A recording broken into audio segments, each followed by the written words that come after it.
The sunrise over Arlington Heights has always awakened in me a strange mixture of pride and loneliness. 68 years of life have taught me to appreciate those mornings when the city is still asleep, and I'm standing at the panoramic window with a cup of black coffee. From here, from the top of the hill, I can see half of my construction projects. Templeton Construction is the brainchild of my life. Every building we've erected bears the imprint of my character. Strong, reliable, uncompromising. Cordelia used to say I get too attached to my buildings. Hugh, you build them like they should survive the apocalypse. She'd laugh when I'd come home after another battle with contractors who refused to follow my standards. Maybe she was right.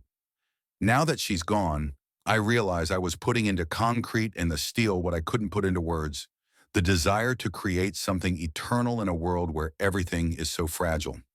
3 years without Cordelia. 3 years of waking up in the empty house I once designed just for us. Bronchopneumonia took her quickly, just 2 weeks from first cough to last breath. The doctors said something about a weakened immune system and a seasonal infection. But who cares now?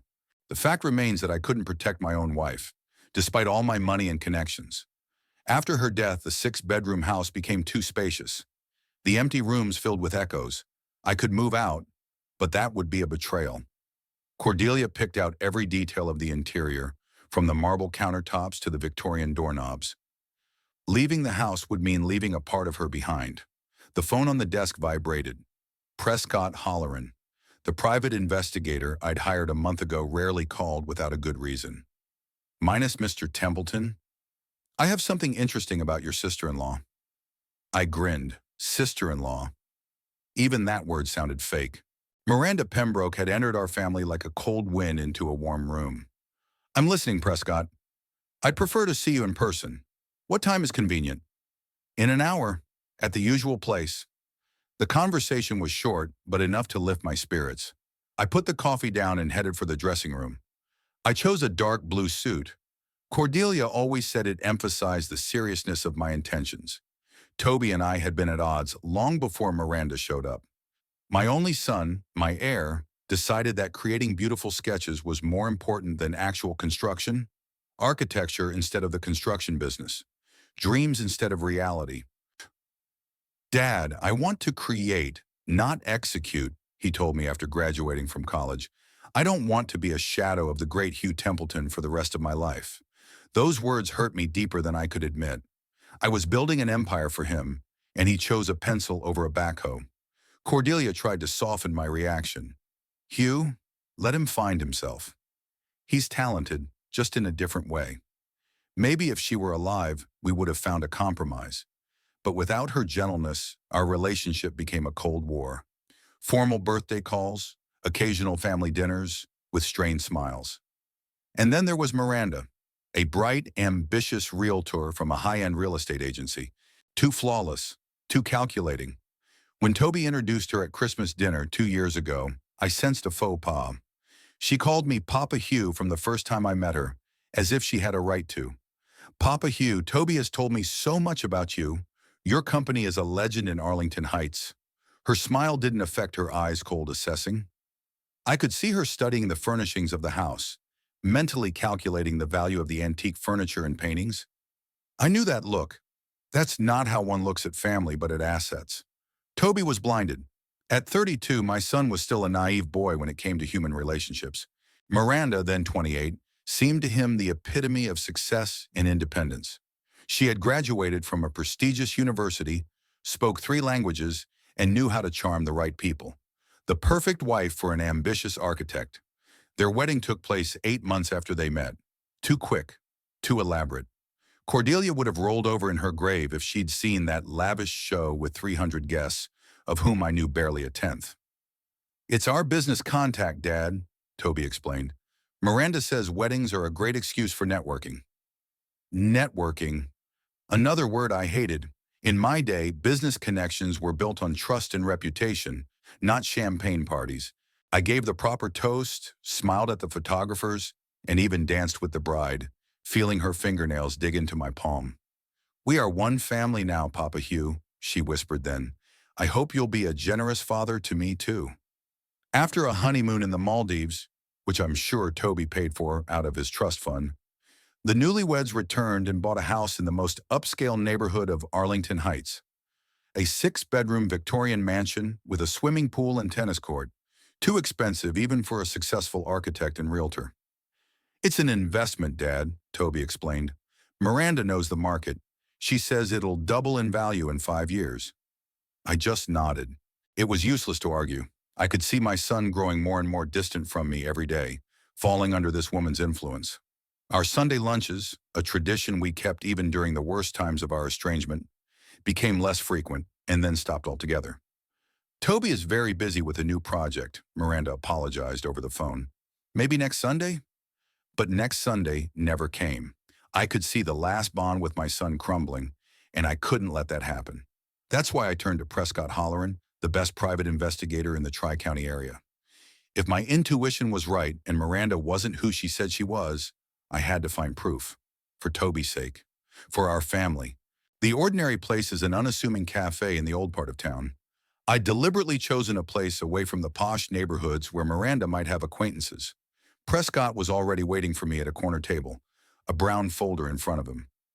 "Minus Mr. Templeton," he stood up, shaking my hand. "Have a seat." Holleran was the opposite of the movie detectives, a neat, trim man in an expensive suit, more like an accountant than a detective. But his reputation spoke for itself. If anyone could unearth dirty secrets, it was him. "What do you got, Prescott?" I got right to the point, ignoring the menu the waitress offered.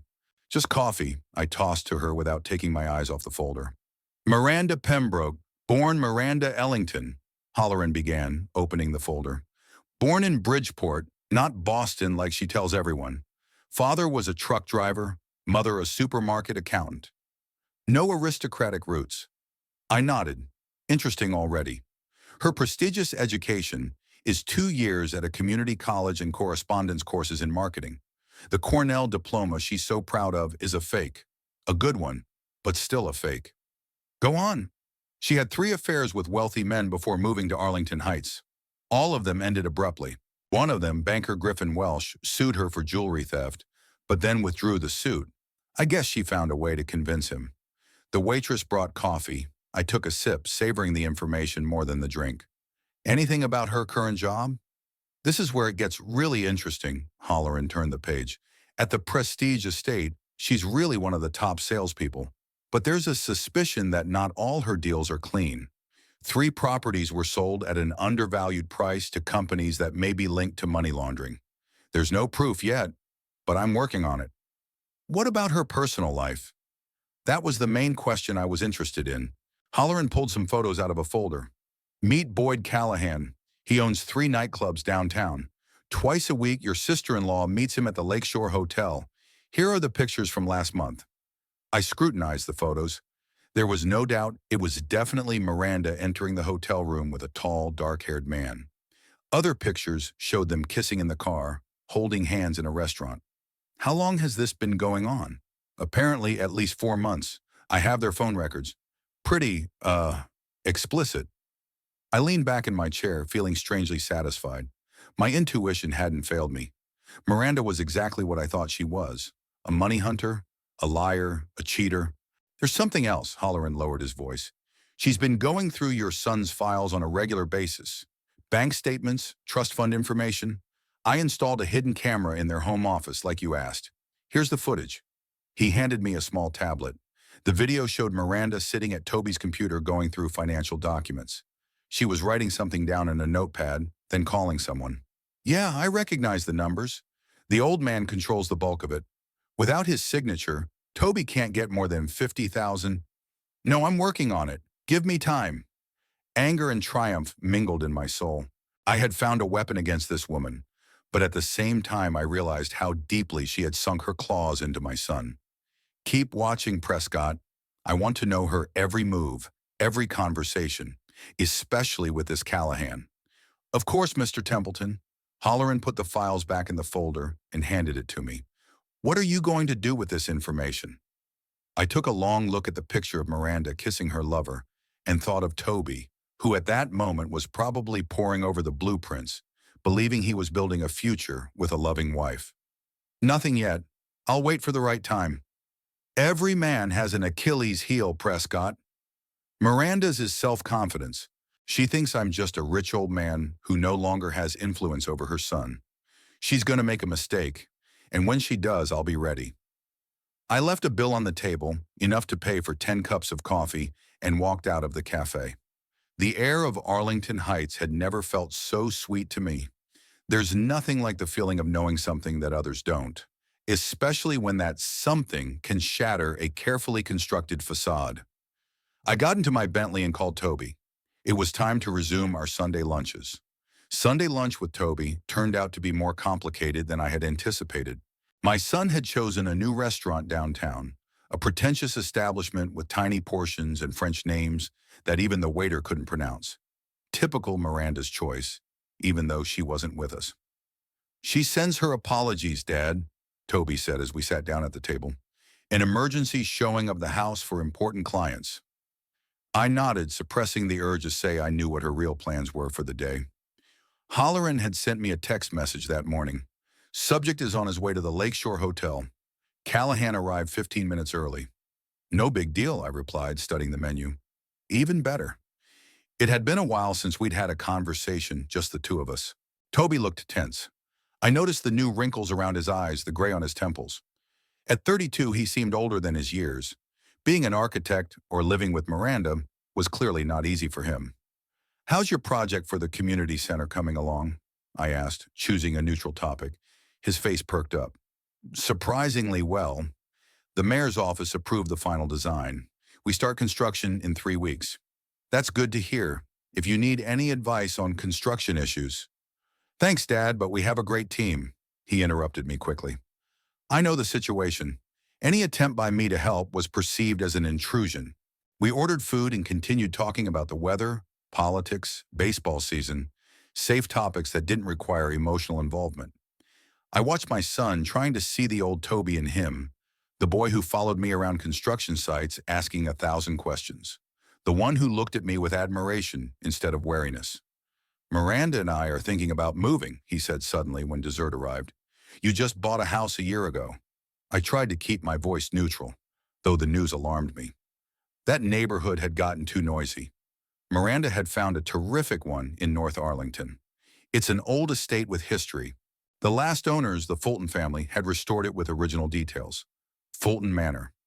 I knew this house, a huge estate with 5 acres of land, a tennis court and stables. It's worth at least $6 million. "Impressive," I said, stirring my coffee. "And how do you plan to finance such an acquisition? Even for a successful architect, that's a lot of money." Toby lowered his eyes. "We were discussing early access to my trust fund. That's it. The real reason we met." "Toby, the terms of the trust are clear. You get full access at age 40 or sooner, only with my consent for certain purposes. Buying a luxury estate is not one of those purposes." "Dad, I'm 32. I'm not a child. This is my money left by my mother. Your mother has entrusted it to me to manage until you are ready. And from what I can see, you're still not ready." His face darkened with anger. "You always do this, controlling, deciding for me, treating me like I'm just an innocent boy." "Miranda's right. You'll never see me as an equal." Miranda, always Miranda. "Was she the one who suggested you move in?" I asked her directly. "What's the difference? It's a joint decision between us. And she knows you'll need my approval to use the trust fund to do that?" Toby sighed. "Of course she knows. We've discussed it. She thought, we thought you'd be happy to help us." I set the napkin aside. The meeting hadn't gone as I'd planned. I needed time to think things through. "I'll consider your request, Toby, but I can't promise anything. Give Miranda my best wishes." We parted coldly. Toby didn't even suggest we meet the following week. Sitting in the car, I dialed Holleran's number. Find out all about the Fulton estate, who's selling, how much, who's handling the deal, and see if the house is connected to Boyd Callahan in any way. 2 days after our lunch with Toby, Holleran requested an emergency meeting. We met not in a coffee shop, but in my office, the top floor of the Templeton Tower building, overlooking the river in the downtown business district. "You were right about the Fulton house," the detective said, spreading out the papers on my desk. "It's not just a coincidence. Boyd Callahan is an investor in River Estate, which bought the property 6 months ago. They did minimal renovations, and now they're putting it on the market at a 30% markup. And Miranda's the listing agent? Not officially. The paperwork lists her colleague Lawrence Schiff. But I followed Miranda to 4 meetings with River Estate. I think they negotiated commissions that bypassed her agency. I strolled around the office, pondering the information. The pattern was becoming clear. Miranda and Callahan were planning to pull off a lucrative deal at the expense of my son and my money. Is there something else? Holleran paused. I think you should hear this. He pulled out a small tape recorder. A recording of the conversation between Miranda and Callahan yesterday in his car. He pressed the play button. Miranda's voice sounded excited. No, almost agreed. The old man is hesitant, but Toby will push him. I've already prepared the ground, constantly talking about control and distrust. Toby feels compelled to prove to me that he can make his own decisions. Callahan's voice was lower, husky. How much will you get? 6,100,000. 2 from the trust fund, the rest is a mortgage in Toby's name. You and I split 1,400,000 in commissions. Clean, no taxes. And if the old man doesn't sign? Miranda's laugh was cold. He will. I'll find a way to convince him. Or make him. Holleran turned off the tape. I sat motionless, feeling the anger rising in me like a tide. Keep watching, I said at last. I want to know every move they make. Over the next 2 weeks, the situation unfolded rapidly. Toby called me 3 times, each time increasing the pressure. This is the perfect house, Dad. A once-in-a-lifetime chance like this. The sellers are only giving us until the end of the month. Miranda got in on the game too. She sent me an email with pictures of the estate and a long, emotional text about how this house is perfect for the future grandchildren she and Toby are thinking about. Grandchildren. She knew my vulnerable spot. After Cordelia's death, the thought of continuing the Templeton family had become almost an obsession for me. I was getting older, and the prospect of leaving without seeing any heirs was agonizing. But thanks to Holleran, I knew the truth. Miranda was taking birth control regularly, carefully hiding it from Toby. She had no plans to burden herself with children, at least not until she had control of the money. I decided to play my own game. I invited Toby and Miranda to dinner at my house for the first time in a long time. To my surprise, they accepted without hesitation. I'll be happy to see you both on Friday, I told Toby over the phone. I might have a solution to your housing issue. On the day of the dinner, I woke up with a sense of an impending battle. That's what happened before important negotiations or the signing of big contracts. My sixth sense, developed over decades in business, rarely failed me. Holleran sent a morning message. The subjects spent the night apart. She checked out of the Lakeshore Hotel at 6 in the morning. He stayed behind. Conversation in the parking lot. Discussed meeting in Miami next week. I smiled. Perfect timing for the offensive. They were getting careless, confident of success. In the evening, the house was filled with the aromas of gourmet meals. I'd hired the best chef in town and selected from the cellar the collectible wines Cordelia was so fond of. Everything had to be impeccable. Toby and Miranda arrived exactly at 7. My son looked tense, but Miranda was radiant. She was wearing an elegant black dress and a pearl necklace that I knew from Holleran's reports was a gift from Callahan. Papa Hugh! Shudder, she kissed me on the cheek. How long it is since we have been together. This house always gives me such admiration. Thank you, Miranda. Cordelia had put her heart into it. I noticed her wince slightly at the mention of my late wife. Miranda hated reminders of a woman whose place she could never take. Dinner began relatively quietly. We discussed the weather, the news of the city, the latest exhibitions. Toby was gradually relaxing, especially after the second glass of wine. Miranda, on the other hand, didn't drink much. She needed a clear head for the upcoming conversation about money. So, I said as dessert was served, I've been thinking about your request for the Fulton estate.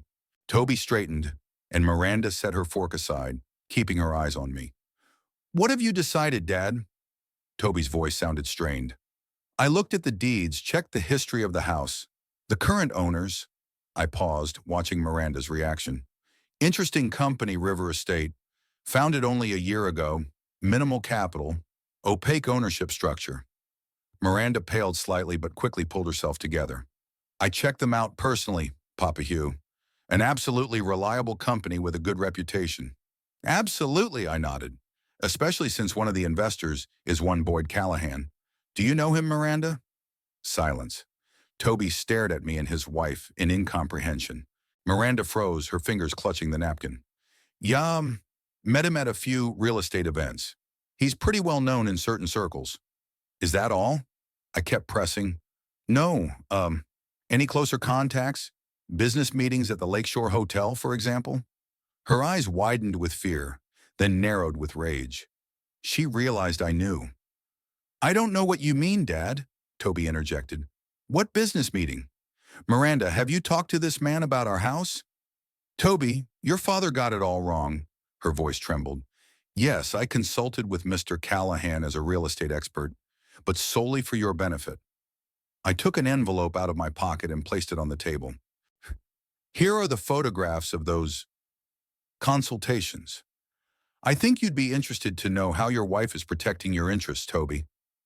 Miranda jumped up. Don't you dare! She lunged for the envelope, but I was faster. This is illegal. You've been following me. Sit down, my voice was quiet, but there was steel in it, forged by decades of running a tough business.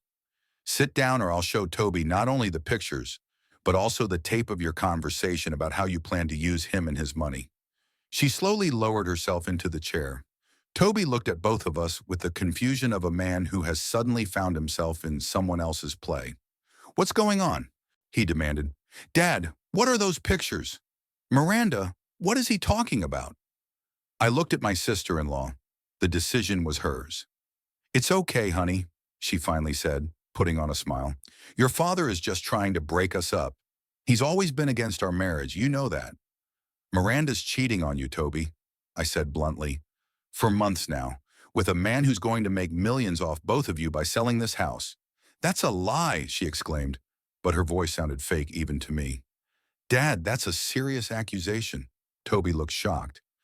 Do you have proof? I hesitated. I wanted to crush this woman immediately, to show my son all the pictures, records, documents, but something held me back. Maybe it was the look in Toby's eyes, the confused, pleading look, like when he'd asked me not to punish him for breaking the window. I have all the evidence I need, I said calmly, but I'm not going to show it today.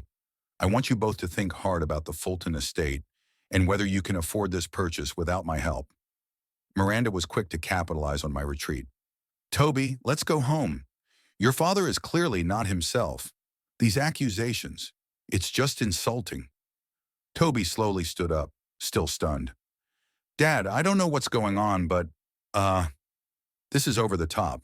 Even for you, they left without saying goodbye. I was left alone in the huge dining room, amidst half-eaten delicacies and half-drunk wine. It began to rain outside the window, the drops drumming on the glass in time with my thoughts. I didn't show the pictures. I didn't destroy their marriage in one fell swoop, though I could have. Something held me back. Maybe a reluctance to see the pain in my son's eyes, or perhaps a more complex calculation. My phone vibrated, hollering. They just left your house. Serious argument in the car. He's driving. She's crying. Continue surveillance? Yes, I replied. Keep me posted. I walked over to the window, looking out at the rainy city. The first round was left to Miranda. She'd taken Toby away without giving me a chance to show all the evidence. But the war was just beginning. I'd planted the seeds of doubt in my son's soul. Now I had to wait for them to germinate. In the meantime, I had a new plan. If Toby and Miranda were having a family dinner next weekend, as they usually did on the last Saturday of the month, I'd pay them a surprise visit, uninvited. And this time I'll bring with me not only suspicion, but hard evidence. The following days passed in tense anticipation. Holleran sent regular reports. Toby and Miranda hardly spoke at home. He slept in the guest bedroom. She called Callahan a lot, but there were no meetings. Problems were brewing in my son's office, too. The mayor's office had unexpectedly requested additional review of the community center project, which threatened to delay it by at least a month. I had nothing to do with these difficulties, although I could have. My connections in the city administration would have been enough to stop any project, but I decided to let the situation unfold naturally. Sometimes the best strategy is to stay out of it and watch your opponent make mistakes on his own. On Thursday, Holleran broke the news. The subjects are planning a home-cooked dinner on Saturday. She has ordered food delivery from Lorraine Bistro for 8 p.m. No guests are expected. I smiled. It was as if fate was playing along with me. Lorraine Bistro was the restaurant Cordelia had once founded. After she died, I sold it, but kept the stake in my friendship with the chef. One call and I'd know their dinner menu down to the last detail. But that's not what I was interested in. Friday and Saturday were the days Holleran usually kept track of Miranda and Callahan's meetings. So there was no date planned for this weekend. Had Miranda decided to devote her time to saving her marriage? Or was she preparing for another round of trust fund battles? I spent Saturday morning in the office reviewing the trust documents. Technically, the money belonged to Toby, but I would retain control of it until his 40th birthday. The only exceptions were for education, medical treatment, or the purchase of a first home, an item they'd already taken advantage of a year ago. The Fultons' estate was in no way subject to the early payout clause. However, I could have changed the terms of the trust. I couldn't completely disinherit Toby. Cordelia had thoughtfully made that clause, knowing my difficult nature. But I could defer payments for another 10 years, or transfer the trust to a trustee. In the extreme case, to redistribute the funds in favor of future grandchildren, if they ever appear. Toward evening, I pulled out of the safe the folder Holleran had given me a week before. It contained everything: photographs, printouts of correspondence, financial documents proving Callahan's connection to the River estate, more than enough to open Toby's eyes. At 7:30, I got in my car and headed for my son's house. The Victorian mansion they'd bought a year ago was lit with a warm glow. Through the tall windows, I could see silhouettes moving through the rooms. I parked across the street and watched for a while. Part of me wanted to turn around and leave, to avoid confrontation, to give them a chance to work things out on their own. But the other part, the part that had spent decades building the business and never backed down, demanded action. Cordelia had often said that my determination was both my greatest asset and my gravest flaw. "You don't know half measures, Hugh. There is only victory or defeat for you." At that moment, the telephone rang. "Holleran. Minus Mr. Templeton, there's new information. Yesterday, Mrs. Templeton withdrew $50,000 in cash from her personal account. Today, she booked 2 tickets to Miami for next week. One in her own name, one in Boyd Callahan's." That solved the case.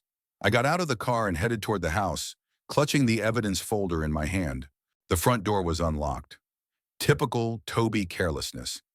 The hallway smelled of fresh flowers and something baked. Muffled voices came from the dining room. "I just don't understand why you believe him and not me."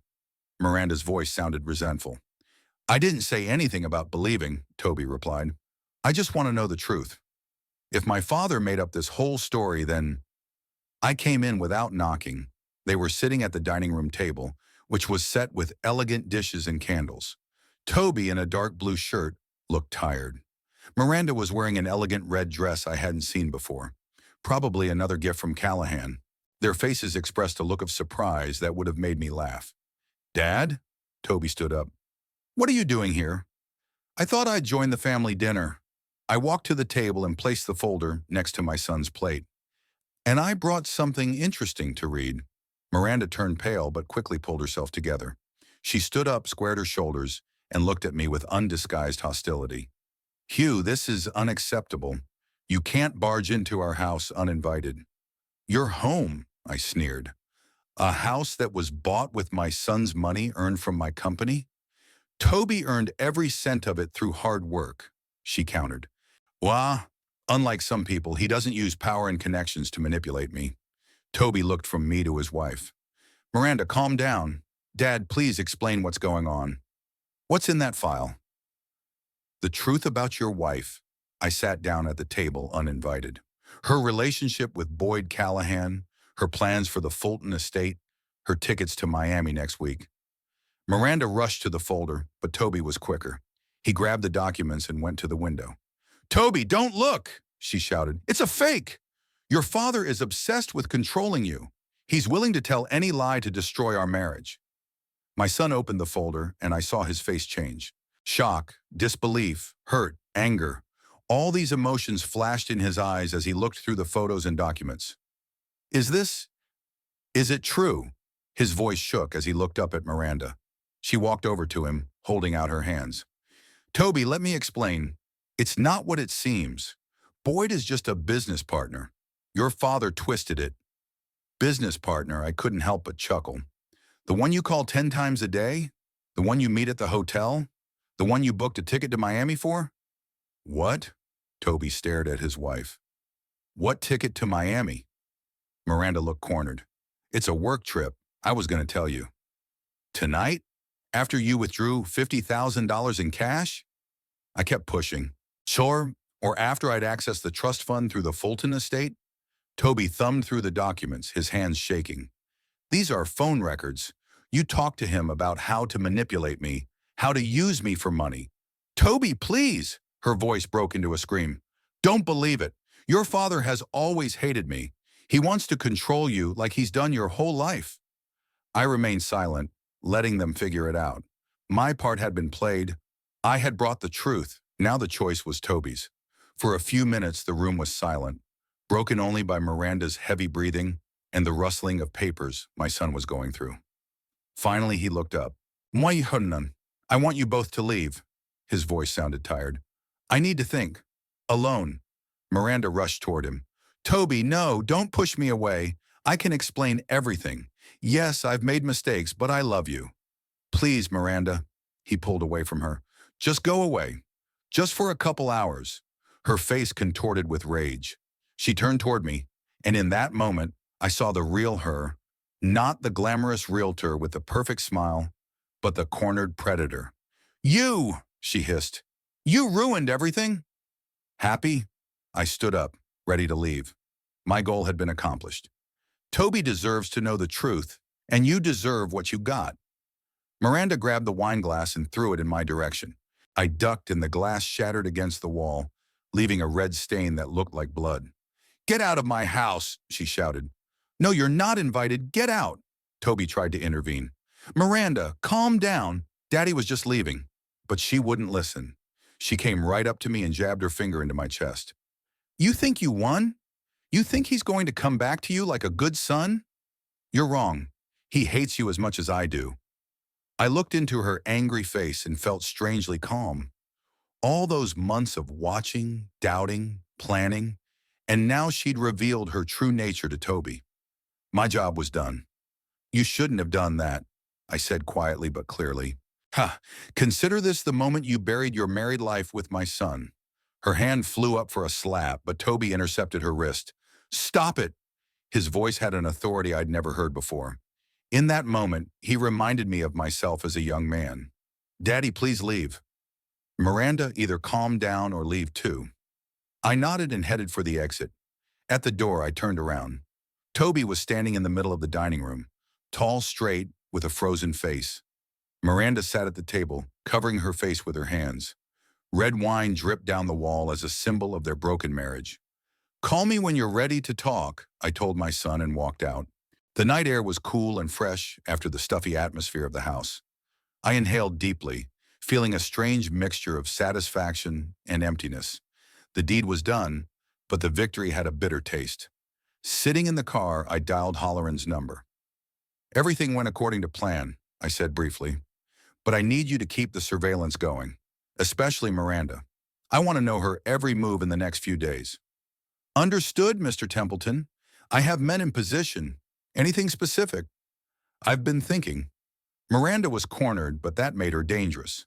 The kind of person who, when she loses everything, can do desperate things. Check her financials, every account, transaction, debt, and see if she's tried to contact any of my competitors or enemies. She must have a backup plan. Will do, the detective replied. What about your son? Toby, I sighed. I think he needs time. But keep an eye on him too, just in case. I started the engine and drove out onto the deserted street. Toby and Miranda's house was quickly out of sight, but I knew this was just the beginning. The situation would develop, and I needed to be ready for the next move. My revenge plan was just beginning to unfold. Revealing the affair was only the first act. Now it was time to truly punish Miranda, to take away not only her husband, but her reputation, her career, her future. I wanted her to lose everything she'd bargained for when she decided to use my son. As I drove up to my house, I remembered Cordelia's words from years ago. Hugh, your problem is that you never stop in time. Even when you've already won, you keep destroying. Maybe she was right. But now when the battle was just beginning, it was too soon to stop. Too soon. In my office, I opened my laptop and started making a list. I had several important calls to make. My lawyer, an old friend at the IRS, the head of the real estate agency where Miranda worked, and of course, the society editor at the city paper. By morning, they should all have some information about Miranda Pembroke Templeton. In the meantime, I poured myself a whiskey and raised my glass in a silent toast to the beginning of Miranda's end. The morning after the confrontation began with a phone call. I had just gotten out of the shower when I saw Toby's name on the screen. I'll admit I was surprised by this promptness. I'd expected my son to avoid communication for at least a few days. Toby, I tried to keep my voice neutral. We need to talk. His tone was dry, businesslike. Not over the phone? Sure. Where and when? In an hour at Highland Park, at the east entrance. He hung up without waiting for an answer. The choice of venue puzzled me. Highland Park is a huge green space on the outskirts of Arlington Heights, popular with runners and families with children. Not the most obvious place for a serious conversation, especially on a Sunday morning. I understood Toby's logic, though. A public place made emotional scenes less likely, and a morning jog always helped him think. 45 minutes later, I parked at the east entrance to the park. A light rain was falling, turning the gravel paths into a muddy mess. The few visitors were hiding under umbrellas or scurrying for shelter in the cafes. Toby was already waiting for me, sitting on a bench under an old oak tree. In sports clothes, with his hood pulled over his head, he seemed younger than his years, a boy who'd been suddenly kicked in the butt by life. Thanks for coming, I said, taking a seat next to him. He nodded without looking at me. I stayed up all night going over the stuff in your folder, checking dates, places, conversations, comparing it to what I remember. Minus I? And it all fits. His voice was colorless. Miranda's been lying to me this whole time. About her past, about her education, about Callahan, everything. I remained silent, giving him a chance to speak. I talked to her after you left. At first she denied it, then she tried to explain that her relationship with Callahan was purely business. But when I showed her the phone records, he chuckled bitterly. You know what she said? That I couldn't judge her because I never understood what it was like to be a woman in the male-dominated business world. Classic manipulation, I observed. Exactly. And I would have bought it before, not after what I saw in your files. The rain intensified, the drops drumming on the leaves above our heads. Toby lifted his face to the sky, letting the water wash away the traces of a sleepless night. I put her things out on the porch, changed the locks, blocked access to our joint accounts. I looked at him in surprise. I hadn't expected such drastic action. Toby, I'm proud of you, but you should consult a lawyer before you— Already did, he interrupted me. I called Bramley at 3 a.m. He wasn't happy, but he listened. He's preparing the divorce papers today. Bramley, he's a longtime lawyer and friend of mine. Interesting choice given our complicated relationship with Toby. Why Bramley? You have your own lawyers. Toby looked me in the eye for the first time. Maksha Shurn, because he's ruthless. And that's exactly the kind of lawyer I need right now. We didn't talk for a while. I felt like Toby hadn't said everything. Thank you for opening my eyes, he said finally. But my question is, how long did you know? And why did you wait so long to tell me? It's a difficult question. The truth could shatter the fragile truce between us. A lie could make it worse. I began to suspect something wrong about 4 months ago, I said carefully, but I'd only recently gotten proof.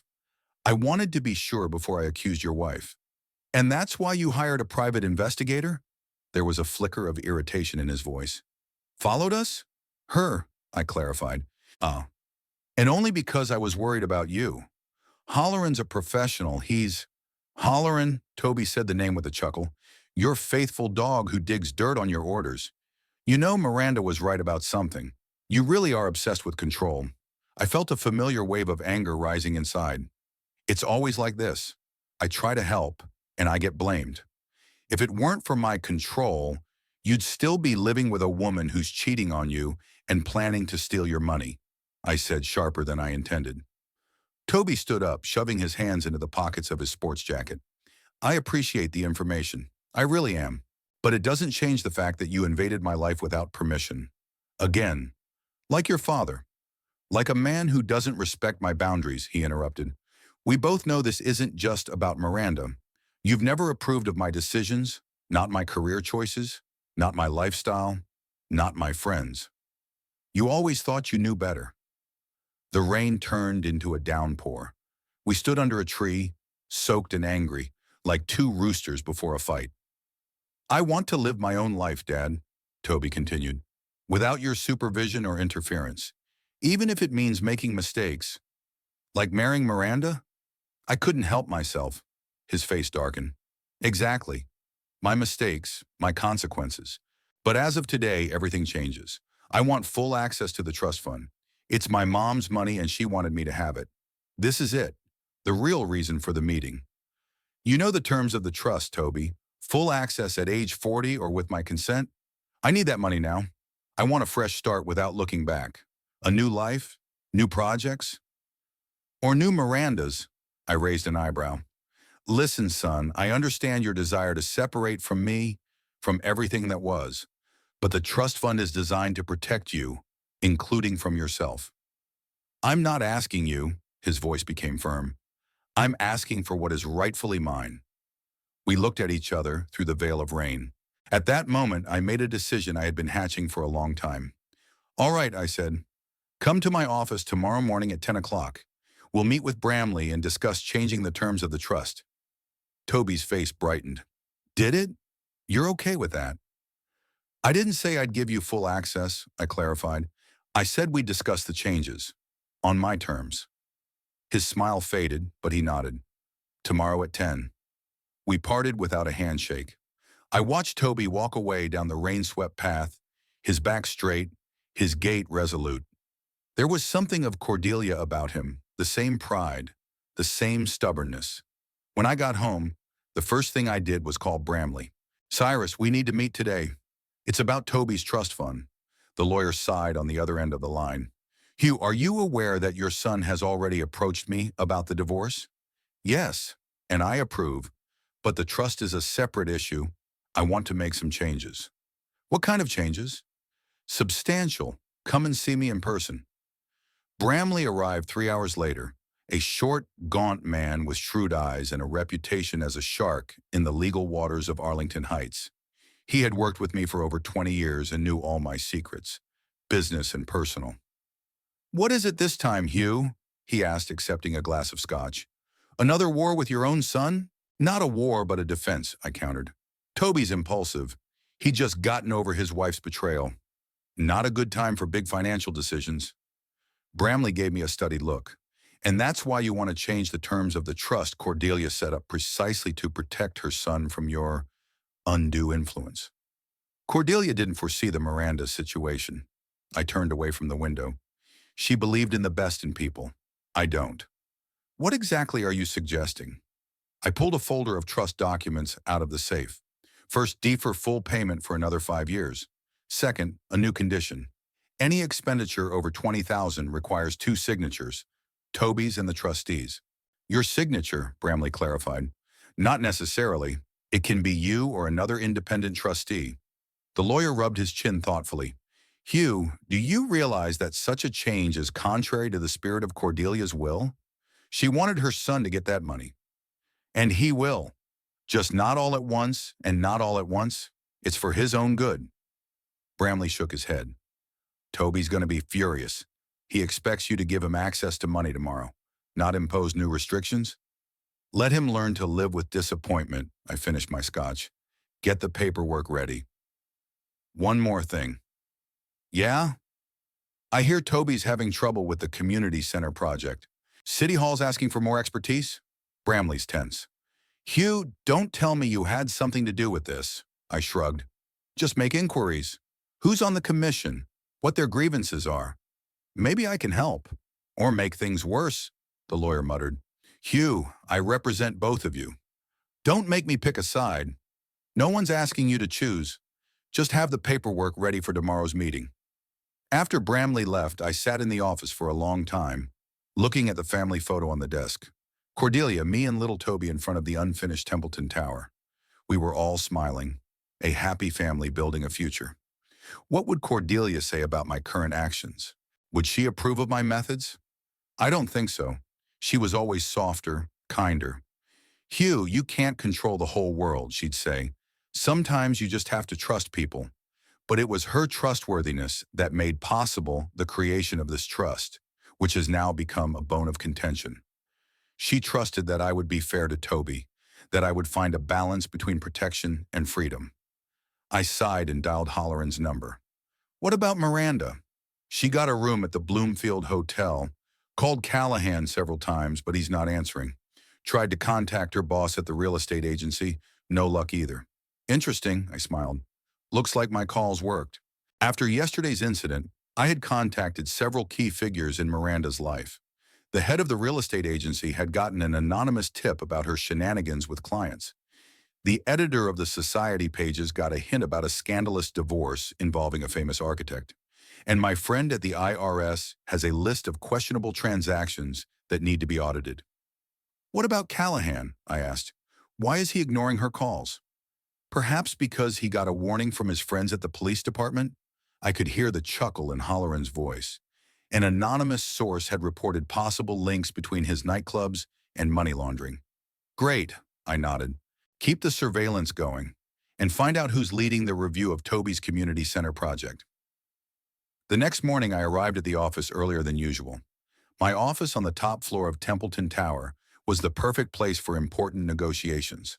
Spacious, overlooking the city, furnished with the antique furniture Cordelia loved so much. Bramley was already waiting for me with a folder of documents. Everything's ready, he said, but I still think you're making a mistake. Just do your job, Cyrus.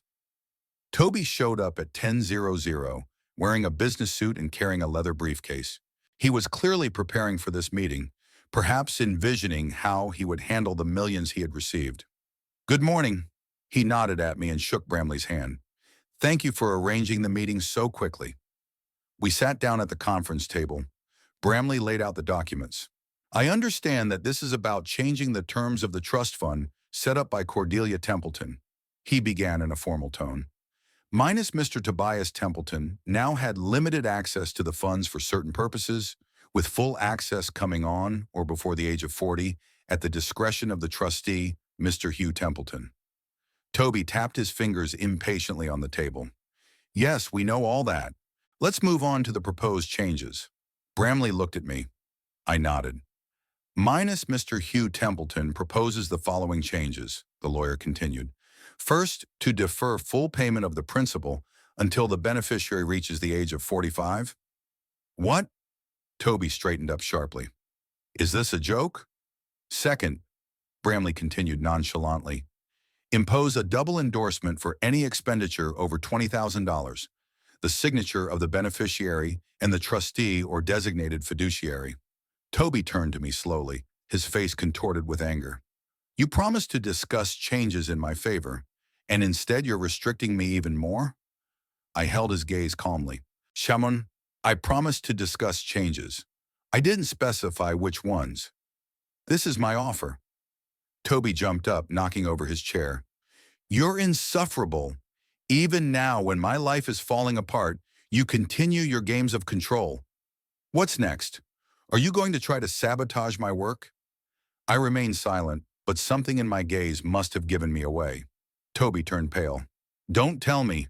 Problems with the community center project. Did you do this? Toby, calm down, Bramley interjected. Let's talk about this like adults. There's nothing to discuss. My son cut him off. I'm out of here. And you can keep the damn trust fund. I can manage without your money and without your help. He headed for the door, but I stopped him. Toby, wait. I'm acting in your best interest. After what happened with Miranda, You're in no position to make financial decisions. And you're in no position to judge my condition, he parried. You ruined my marriage, and now you're trying to ruin my career. That's very thoughtful, Dad. I saved you from a woman who was using you for money. So what?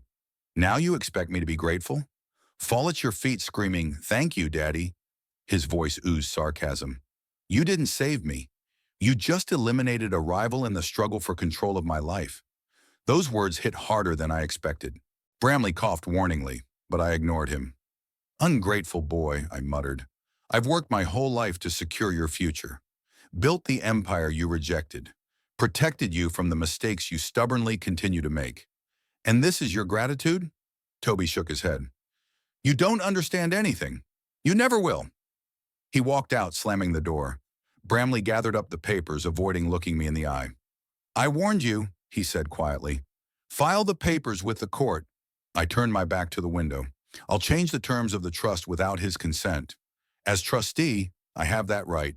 Toby can challenge that decision, and given the circumstances, he has a good chance. Let him try. In the meantime, check on that community center review. Who's heading up the commission? Bramley sighed. Frederick Lowell, your old, competitor. I smiled. Frederick Lowell owed me a favor after I helped his son avoid a DU I charged 3 years ago. It's about time I reminded him of that. Contact him. Tell him I want to discuss the evaluation, in person. Bramley shook his head. Hugh, you're out of line, using your influence to sabotage your own son's project. Not sabotage, but teach him a lesson, I corrected him. Sometimes you have to fall down to learn how to get up. When the lawyer left, I stood at the window for a long time, looking out at the city I had once built with such passion. Now many of the buildings belong to a new generation, young, ambitious, not recognizing authority, like Toby. Maybe he's right. Maybe I really can't let go of control. But isn't that a father's role to protect, to guide, even if the child resists? The phone vibrated. A message from Holleran. Miranda tried to get into Toby's office. Security wouldn't let her in. She's hysterical, threatening to go to the press. The revenge plan was unfolding exactly as I'd planned. Miranda was losing everything. Her husband, her career, her reputation. Toby was realizing the cost of his mistakes. And me. I did what I thought was right, even if it was questionable. Cordelia wouldn't have approved. But Cordelia's not here. It's just me, my son, and the city we're both trying to conquer in our own way. For the next 3 days, I hardly left the office, immersed in my work like a cocoon of salvation. The construction of a new shopping center on the west side of the city required my constant attention. Problems with contractors, delayed deliveries, endless approvals with city services. All these familiar concerns seemed almost a blessing compared to the family crisis. Holleran sent regular reports. Miranda changed her hotel to a cheaper one. Her credit cards were blocked. Apparently, Toby had taken care of that. She tried to contact Callahan, but he ignored her calls. The real estate agency suspended her pending an internal investigation. Toby, on the other hand, appeared to be fully immersed in his work. He spent 16 hours a day in the office trying to salvage a community center project that was stuck in bureaucratic purgatory thanks to my intervention. He hardly ever came home, spending the night at his friend Ashton's house. An artist I'd always considered a bad influence. I expected my son to try to contact me, perhaps to apologize or, more likely, to continue the confrontation. But the phone was silent. Toby seemed determined to cut me out of his life completely. On the 4th day after our meeting at the office, Bramley brought me the signed documents to change the terms of the trust fund. It's official, he said, placing the folder on my desk. But Toby had already hired his own lawyer to challenge your decision. Who? I felt a pang of concern. Eleanor Hartwick. I cursed. Eleanor Hartwick was a former prosecutor who'd gone into private practice, specialized in family trusts, and had a reputation as a ruthless opponent in court. Plus, there was a personal grudge between us. 10 years ago, I'd overbought a piece of land she'd claimed for a client of hers. Toby knows how to hit hard, I said. He's your son, Bramley shrugged. The apple of the tree. So what's next? It'll take a few weeks to prepare for the hearing, but I must warn you, Hartwick has already requested all the information about the private investigator you hired to follow Miranda.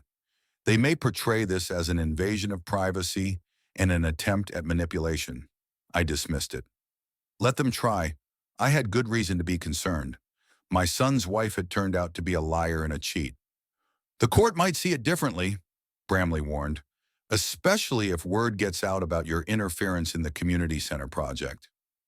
I glared at the lawyer. Nah, Sharnum, it won't come out unless someone leaks the information. You're not planning to betray me, are you, Cyrus? Bramley held my gaze. I represent your interests, Hugh, but I'm also an officer of the court, and if I'm asked under oath, you won't be asked, I leaned back in my chair, because it won't go to trial. Toby will cool off and realize I was acting in his best interest. The lawyer snorted skeptically, but didn't say anything. When he left, I sat there for a long time, thinking about Bramley's words. Was Toby really ready to sue me? To take our family problems out in public? To risk the reputation I'd spent decades building? A cold rage rose up inside me. I dialed the number of Frederick Lowell, the head of the expert committee on Toby's project. Frederick, we need to meet. Today. An hour later, I was sitting in Lowell's office in the municipal building. A short, overweight man with thinning hair and perpetually wet palms, he had always made me mildly disgusted. But he was a powerful official and could be useful. Hugh, what a surprise. His smile didn't touch his eyes. To what do I owe the pleasure? The Harborside Community Center project. I got right to the point. Your commission is dragging its feet on the review. Lowell tensed. Standard procedure. We have questions about engineering and environmental safety. Yaftitam. Come on, Frederick, I interrupted him. We both know the design is flawless. My son may be a stubborn idealist, but he's a damn good architect. Your son? Lowell feigned surprise. I didn't know Tobias Templeton was your... Oh, I see. That's why you're here. Family business. I ignored his hint. 3 years ago, when your son was in trouble, I helped. Didn't ask questions, didn't ask for anything in return. I thought I was being friendly. Lowell went noticeably pale. The incident with his son could have cost the guy his career and his freedom if it hadn't been for my intervention. I remember and appreciate your help, Hugh. Good. Then what I want you to do is delay the review for another 2 weeks, then reject the project. Find something, non-compliance with building codes, foundation problems, whatever. Lowell's staring at me. You want me to screw up your own son's project? Exactly. But why? It's weird, Hugh. Even for you. I stepped forward. Because Toby needs to be taught a lesson. He thinks he can live without my support, my connections. Let him learn how hard it is in this town to move projects forward without the right friends. Lowell licked his lips nervously. What do I get in return? I smiled. It's always the same with people like that. First moral outrage, then bargaining. A lot on Riverside Drive. The one you've had your eye on for your condominium. I'll sell it to your company at below market value. His eyes lit up. It was a prime piece of land, the last available piece of land overlooking the river in an upscale neighborhood. It's a deal. Lowell held out his hand. 2 weeks delay, then a negative report. But Hugh, your son will know you did this. Let him understand, I shook his moist palm, as long as he learns his lesson. When I got back to the office, I got 3 missed calls from an unknown number. I don't usually call back unknown numbers, but something, perhaps a sixth sense developed over years in the business, made me dial the number. After the 3rd ring, I heard a familiar voice. Hugh, is that you? Miranda. I almost pressed hang up, but curiosity got the better of me. What do you want? I asked coldly. We need to talk. Her voice sounded desperate. Please, it's important. We have no common topics of conversation, Miranda. Your game is over. I know you're behind this. Her voice broke into a scream. Behind the firing, the frozen accounts, Callahan. You're the one who turned everyone against me. Don't flatter yourself, I said calmly, enjoying her panic. You ruined everything with your lies and your cheating. Hugh, listen. She suddenly changed her tone to a pleading one. Oh, I know we got off on the wrong foot. I've made mistakes, but I really do love Toby. He's a good man, and we can make things right if you stop interfering. I laughed. Love him? You used him for money, planned to run off with your lover with everything you could get your hands on. What a touching love. It was foolishness. A moment of weakness, she objected. Boyd means nothing to me. It was just business. Like your marriage, I suppose. Miranda was silent for a moment, then continued more quietly. Hugh, I know you think you're protecting your son, but you're ruining his life. He's miserable. He drinks every night. He's in trouble at work. Is this really what you wanted? This information was new. Halloran hadn't mentioned Toby's drinking. Maybe Miranda was bluffing to try to pressure me. But what if she wasn't? If he's unhappy, it's because of your betrayal, I answered, pushing the doubt away. Because of your interference, she exclaimed. You could have just shown him the evidence and let us deal with it. But no, you had to destroy me completely. Take away my job, my reputation, my future. Why? What did I ever do to you? You tried to use my son, my voice turned icy. No one does that with impunity. There was silence on the other end of the line. I thought Miranda had hung up when I heard her sobbing. I'm desperate, Hugh. You've ruined everything. My career, my marriage, my reputation. I have nothing left. What am I going to do? I felt a strange satisfaction. That's what I wanted to do, to break her, to make her feel helpless. But somehow there was no joy, only emptiness and a vague unease. This is your problem, Miranda. You made your choice when you decided to use my son. And you made yours when you chose to destroy me. Her voice was suddenly hard. But you know what? I'm not the only one who's going to get hurt. Toby is too. You're ruining his life with your revenge. Don't be dramatic, I cut her off. Toby can handle it. He's stronger than you think. He is? There was bitterness in her voice. Then why isn't he answering his co-workers' calls? Why was he seen drunk in a bar at 3 o'clock in the afternoon? Why did he miss an important meeting with investors? I remained silent, not knowing whether to believe her. Hugh, I'm not calling to beg for forgiveness. I'm calling because I'm worried about Toby. Whatever you think of me, I really love him. In my own way. Your way of loving is very peculiar, I remarked dryly. So is yours, she countered. You call it defense, but really you just can't let go of control. Even if it destroys Toby. Her words hit something deep inside me. Too much like Cordelia's rebuke when we were arguing about raising her son. What do you want, Miranda? Why the call? I want you to stop, her voice trembled. Stop your vendetta. Not for me, for Toby. He's falling apart, and you keep pushing. I sighed, suddenly feeling tired. I'm doing what I think is right for my son. No, Hugh, you're doing what you think is right for you, for your ego, for your lust for control. Toby is a grown man. He's entitled to make mistakes and live his life. Even if those mistakes ruin his future? Yes, she answered firmly. Even then, it's his life, not yours. We were silent for a moment. It was a strange conversation, me, the great Hugh Templeton, getting moral lessons from the woman I had just destroyed. I shall think about what you say, I said at last. Will you? I could hear the surprise in her voice. Don't be fooled. I still think of you as a predator who tried to use my son. But, maybe you're right about something. I'll talk to Toby. Thank you, she paused. And Hugh, I know you won't believe me, but I really cared about Toby. Not everything was a lie. I didn't answer anything and hung up. Sitting in the silence of the office, I tried to sort through my feelings.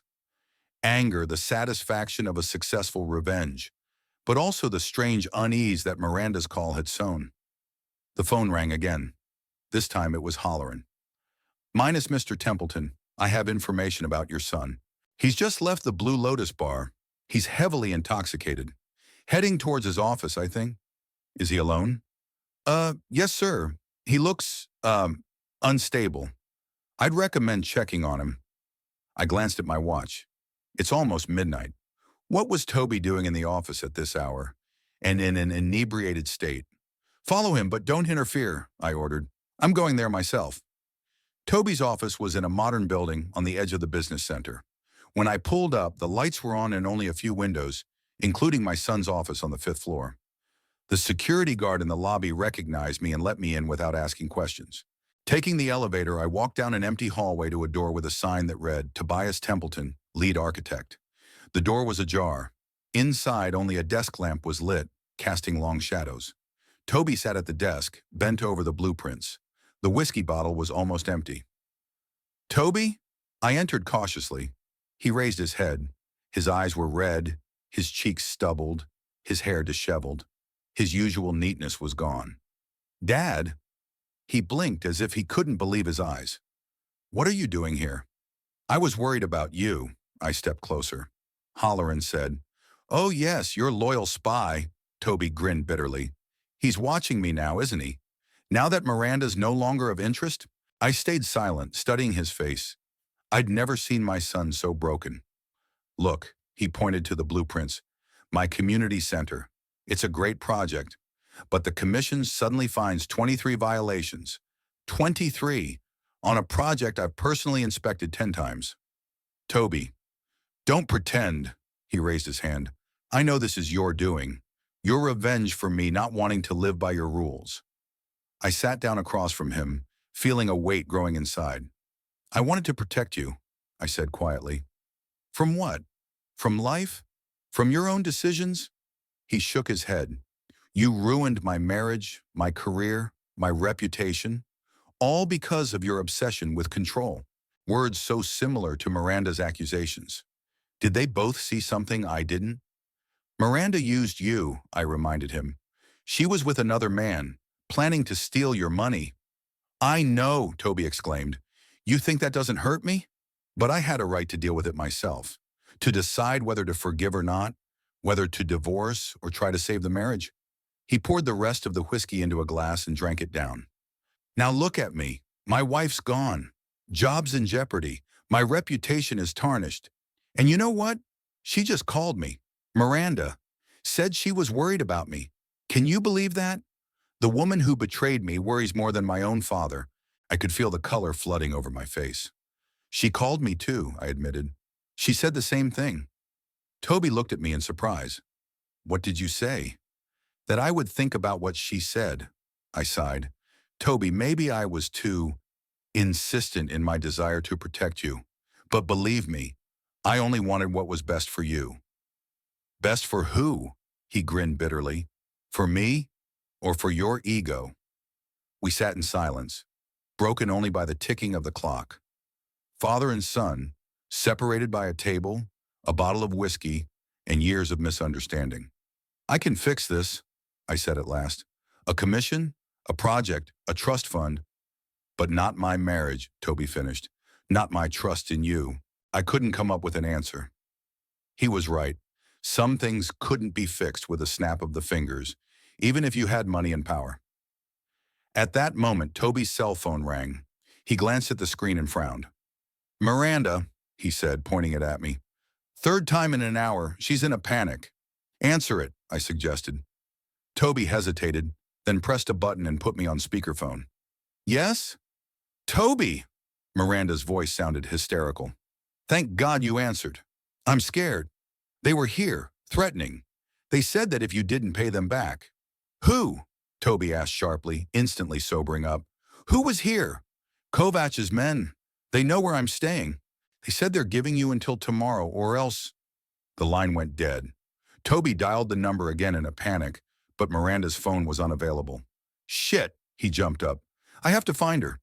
Toby, stop, I held his hand. It could be dangerous. Who's Kovach? My son looked at me with desperation. A man I owe money to. A lot of money. How much? 300,000. Gambling. He lowered his eyes. Another secret you'll uncover and use against me. I shook my head. Not this time. This time I'll just help. No conditions, no moralizing. Just like father to son. Toby looked at me incredulously. Why now? Because you're right, I stood up. I was obsessed with control. Thought I knew what was best for you, but I guess I only messed it up. He looked at me for a long moment, then nodded. We'll find Miranda, and then we'll deal with the rest. We walked out of the office together. It was raining outside, washing away the grime of the city and maybe some of our mutual resentment.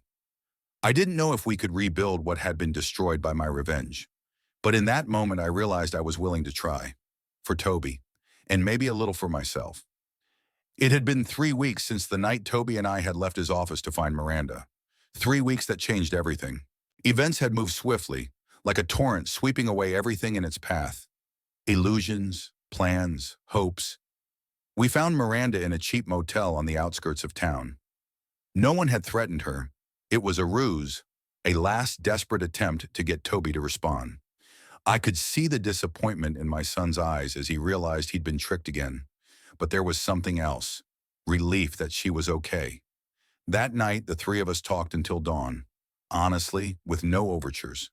Toby talked about his gambling addiction that started in college. About the debts that were mounting. Fear of losing the respect of his father and co-workers if the truth came out. Miranda admitted that she initially saw my son as just access to the Templeton family's wealth. But over time, she really grew attached to him. The Callahan connection was insurance for her. She didn't believe her relationship with Toby would last.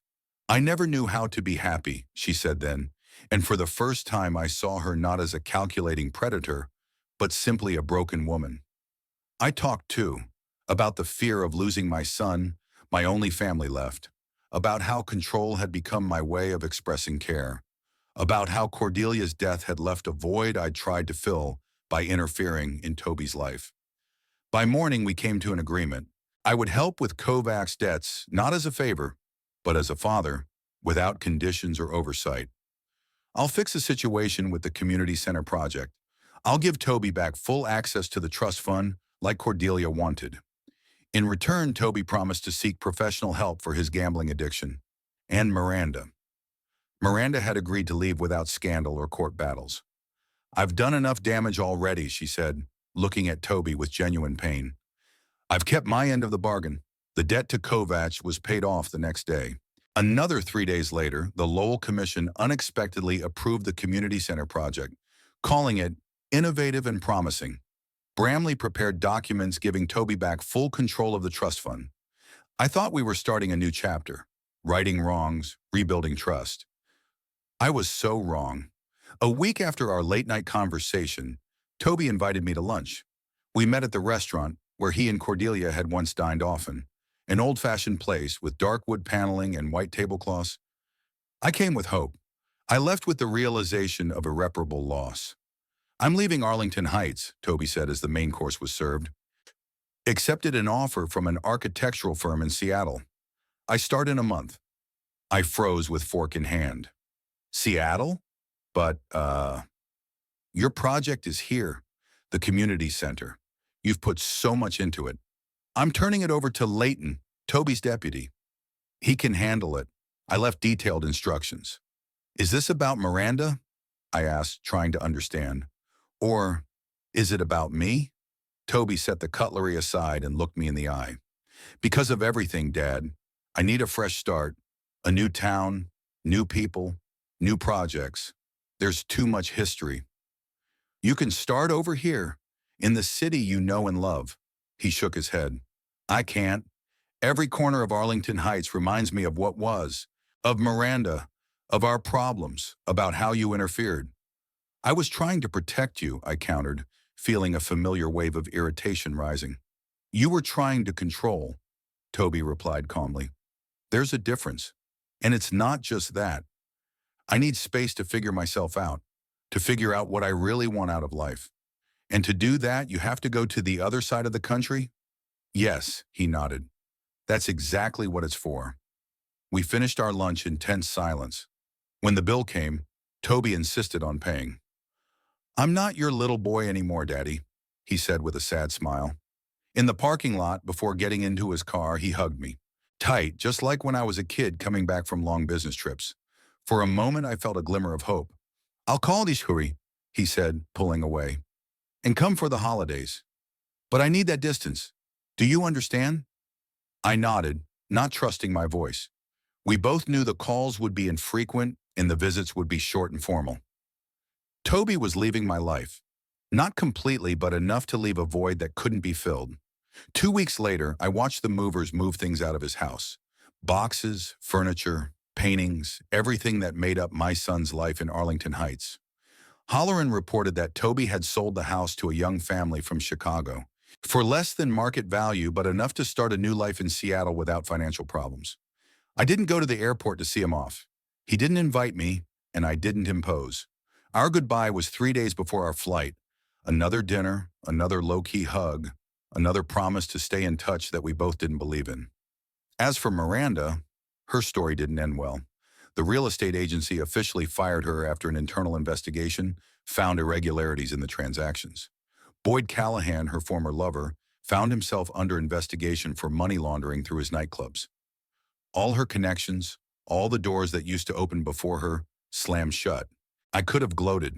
I could savor her downfall, seeing it as just retribution for trying to take advantage of my son.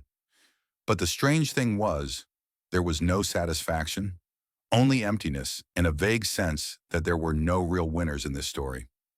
The day before Toby left, I got a strange phone call. "Minus Mr. Templeton?" The woman's voice was barely recognizable. "It's Miranda." "What do you want?" I asked, surprised by her call. "To say goodbye," she said quietly. "I'm leaving town too. I got a job at a real estate agency in Portland. It's a modest position, not what I'm used to, but fresh start. Why are you calling me?" "Because I want you to know I don't hold a grudge against you." Her voice sounded sincere. "You did what you thought was right for your son, just like I did what I thought was right for me. We both lost. Toby's the one who really suffered," I argued. "Yes," she agreed, "but maybe it's for the best. He's finally free. From me, from you, from this town with its expectations and history. Sometimes you have to lose everything to start over." After her call, I stood at the window for a long time, looking out at the city I'd helped build. For so many years, I believed I was creating a legacy for my son. But Toby never wanted that legacy. He wanted to create his own. The day Toby left, I couldn't find a place to be. Rushing around the empty house, checking my phone every 5 minutes, even though I knew he wouldn't call. At some point, I got in my car and drove off without a destination. I didn't realize how I ended up at the airport. Toby's flight was scheduled to leave at 16:30. I arrived at 15:45, realizing the absurdity of my action. What was I going to do? Beg him to stay? Make a scene in the departure lounge? I stayed in the car in the parking lot, watching the terminal through the windshield, and I saw him, a tall figure with a suitcase, heading toward the entrance. Toby walked confidently, not looking back. His gait had the determination of a man who knows where he's going and why. At that moment, I realized I had lost him for good. Not today, much earlier. Maybe the day I'd started following his wife instead of talking to him honestly, or even earlier, when I couldn't accept his choice to become an architect instead of a builder. Or even earlier, when after Cordelia's death, I'd shut myself away in my grief, not realizing that my son was suffering too. I didn't get out of the car. I didn't call out to him. Just watched him disappear behind the terminal doors, taking a piece of my life with him. Back home, I let Holleran go. "Your services are no longer required," I told him over the phone. The detective wasn't surprised. He always understood when a case was closed. Bramley sent the final trust fund papers. All the money, every cent, now belonged to Toby with no conditions or restrictions. I signed the papers and sent them back without reading the attorney's cover letter. No matter what he wrote, consolations, advice, warnings, nothing could change the fact that my revenge had turned against myself. Revenge. What a big word for such a petty feeling. I thought I was protecting my son from a predator, but really I just couldn't bear to lose control of his life. Miranda was just a convenient excuse to intervene, to reassert my power. The result? Toby on the other side of the country, starting a new life without me. Miranda, broken but not destroyed, has also left to find a fresh start. And me. I was left alone in the big house I had once built for my family, with the realization that my victory had turned out to be a defeat. In the evening, sitting in my study with a glass of whiskey, I looked at the family photos. Cordelia, me, little Toby, in front of the unfinished Templeton Tower. We were all smiling, full of hope and plans for the future. "Hugh, your problem is that you never stop in time," Cordelia was saying. How right she was. I always followed through, even when I should have backed off. In business, that trait has brought me success. In my personal life, only loss. The phone rang. For a moment, my heart jumped. Toby? But Frederick Lowell's name popped up on the screen. The chairman of the committee who, at my request, had nearly killed my son's project. Hugh, we need to talk, he began without preamble. About that lot on Riverside Drive. You promised to sell it to my company at a reduced price. I chuckled. Everything was going back to the way it was. Deals, arrangements, promises. Business goes on, even when personal lives fall apart. Forget it, Frederick, I replied. I've changed my mind. The plot is not for sale. But we had a deal.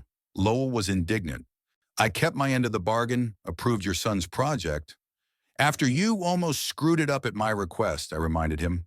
Consider us even. I'm keeping the lot. You're going to regret this, Hugh, he said, fury well hidden in his voice. I have connections. I can make trouble for your company. Try, I smiled, though he couldn't see it. I'll have something to do in the coming months. I hung up, feeling strangely relieved. Frederick Lowell would try to get revenge, of course. A new business war would begin, new intrigues and maneuvers. But that's what I do best. It's what I've always won at. Unlike family relationships, where I've been soundly defeated. I woke up the next morning with a firm decision. If I can't bring my son back, I will at least preserve what he has created here. The Harborside Community Center must be built exactly as Toby designed it, with no changes or compromises. It will be my way of asking for forgiveness, my memorial to our broken relationship. I called Leighton, Toby's deputy, now the project's chief architect. Minus Mr. Templeton? I could hear the surprise in his voice. What can I do for you? I'd like to discuss the community center, I said.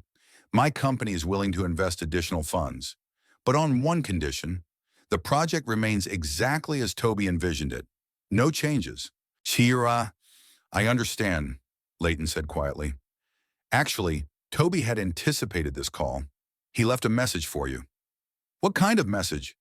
He said, if my father offers to help with the project, tell him I'm grateful, but I'll manage on my own, even from a distance. I felt my throat constrict. Toby had anticipated my move, knew I'd try to interfere, to control, to help, and had blocked that path beforehand. I get it, I said after a pause. Tell him. No, don't tell him anything. He knows what I wanted to say. I hung up the phone and went to the window. The day was clear, sunny. The city I'd helped build spread out before me. Shining buildings, wide streets, parks, and plazas. My legacy, my mark on the earth. But the only thing that really mattered, Toby, was now living his life thousands of miles away, without me, because of me. I executed my revenge perfectly. Miranda lost everything, her job, her reputation, her husband. I proved I was right about her, but the price of that victory was exorbitant. I'd lost my son as completely as I'd once lost Cordelia. Only this time I had only myself to blame. Maybe in years to come, Toby would be able to forgive me. Maybe in time our relationship would become at least formally normal. Occasional holiday calls, short visits every few years. But that close, real companionship I dreamed of, father and son working together, trusting each other, carrying on the family business, that would never happen. My revenge had destroyed that possibility forever. I took my glass and silently toasted to my Pyrrhic victory, to being right about Miranda and catastrophically wrong about everything else. Sometimes winning a battle means losing the war. I won the battle with Miranda, but I lost my son in it, and no amount of money, power, or connections could undo that. Revenge, as it turns out, is not only cold, it's bitter, especially when you have to eat it alone.